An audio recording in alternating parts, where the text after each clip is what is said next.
Feminists often say that Supernatural is misogynistic, but I generally don't see it. The main complaint is that the camera lingers over the pain of female victims as they suffer gruesome deaths, but, it's a horror story. There's gruesome deaths all around, and no one is safe. Even Castiel and Bobby are killed off. It is just not safe to know Sam and Dean. Sam and Dean are tortured throughout the course of the show, and this is interesting to us as the audience. However, there are a few things that annoy me as a feminist, such as practically the entire episode of Season 7, Time for a Wedding.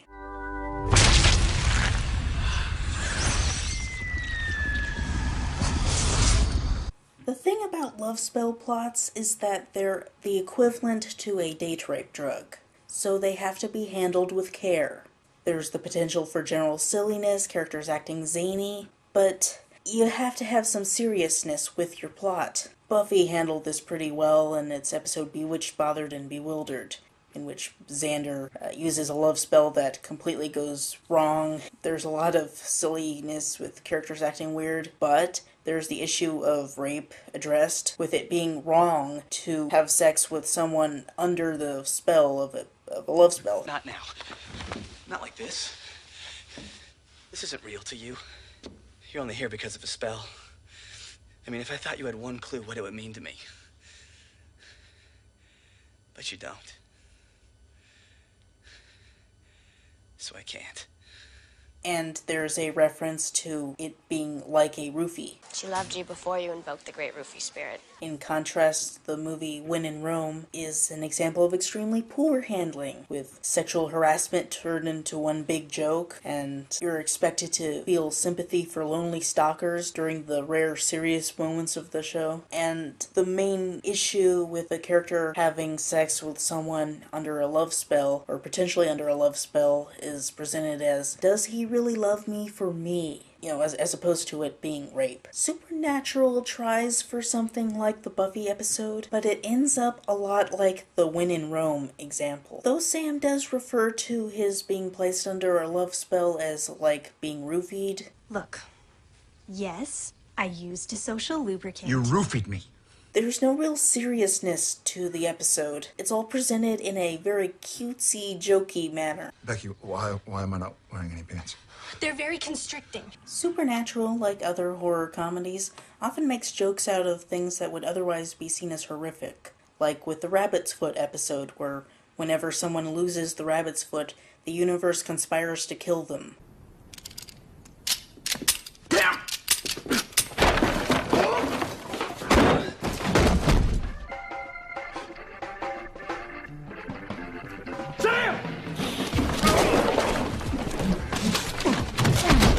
It's just funny seeing the ways in which they die extremely implausibly in this kind of Rube Goldberg, Edward Murphy type of way. But the violence itself is treated horrifically. Likewise, stalking can be treated in a serious manner while still having humor around it. Dr. Horrible did this pretty well. Penny will see the evil me, not a joke, not a dork, not a failure. And she may cry, but her tears will dry when I hand her the keys to a shiny new Australia. We have Billy being portrayed as generally a creepy guy you wouldn't want to actually interact with, but is just entertaining to watch. The Supernatural episode, however, places us so much in Becky's perspective that we can't grasp that she's doing something horrific. We know that it's not the natural order of things and are compelled to laugh at Sam acting wacky, but there's no horror to it. When the wedding situation first occurs, we see Sam acting weird and it's just like, hey, isn't that weird? And not, oh my god, Sam's been replaced with a Stepford robot. Which is what it is. It's like the Stepford Wives. It's just played to be surreal. It reminds me of the beginnings of most dreams in the Buffy episode Restless, without actually reaching the disturbing parts of the dreams. To the show's credit, when Sam comes out of the spell the first time, We see Becky slip something in his drink, and it really feels like a date rape drug. Becky? Why am I... What am I doing here? Ugh.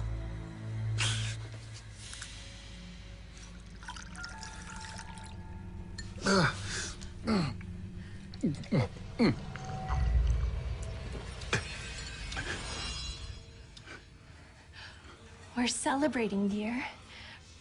Remember? Yeah, of course. And if they kept a serious tone from that point onward, I could probably forgive this episode, but they don't.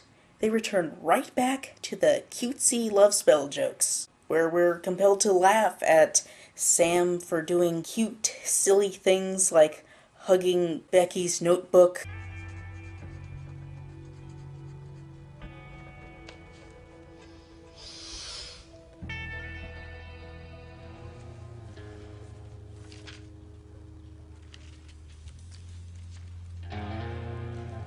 This is... beautiful.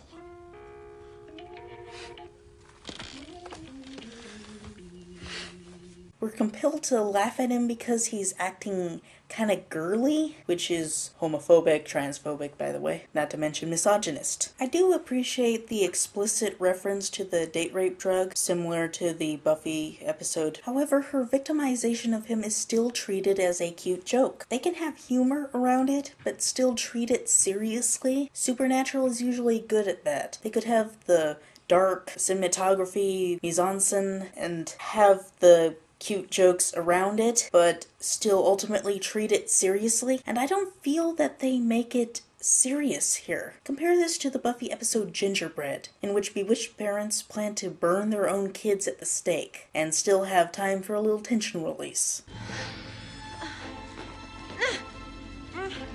George. Thanks. This has been so trying. You've been such a champ. Oh, you too, Joyce. We should stay close, have lunch. Oh, I'd like that. How nice. Oh, you can't be serious. Mom, don't! Yeah, that's pretty similar to normal supernatural humor, which I suspect was inspired by Buffy and Angel. Though Sam makes the comment about being roofied, Becky is not treated as a wannabe rapist. She's just a disturbed fangirl. Her ability to victimize is disrespected, and she is disrespected as a result. As a woman, she cannot be considered a sexual threat. At one point in the episode, she makes a throwaway joke about wanting to tie Sam to the bed for other reasons. This isn't the honeymoon I had in mind. Well, some of it is, but not in this context. It was just, haha, Becky's into BDSM. You know who else is into BDSM on this show? Crowley, King of Hell. You're Crowley.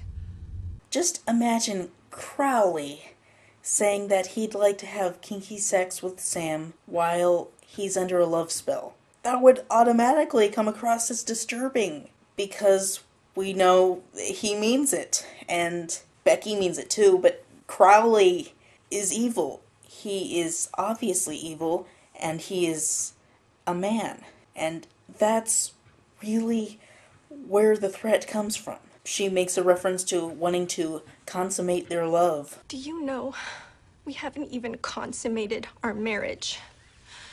We were taking it slow because true love is forever, but everything just feels weird now. All right. And if they did consummate their love, that would be rape. And I'm just not seeing that from the episode. Becky's entire threat is played down. If Sam and Becky were to have consummated their love, I imagine that the rape would be handled with the same finesse as Stargate SG-1 handling Hathor's rape of Daniel Jackson. Ew. Even at the end, when Sam makes Becky sign an annulment form, what she did is not treated seriously. She's acknowledged to have done something wrong, but she's still treated sympathetically as this lonely fan. Sam gives her advice about maybe finding the right guy, and then it's implied that this hunter that Dean worked with will be this right guy, and she has her own happily ever after. And, you know, it's possible for villains to be treated sympathetically, but it has to be played right. It has to be, acknowledged that they did something horrible. This really isn't played as horrible. It's more like she did something wrong by keeping Sam from his hunterly duties and disrupting the course of the show. This issue has to be taken seriously, and Becky has to be taken seriously. She has to be considered a threat the way male villains are.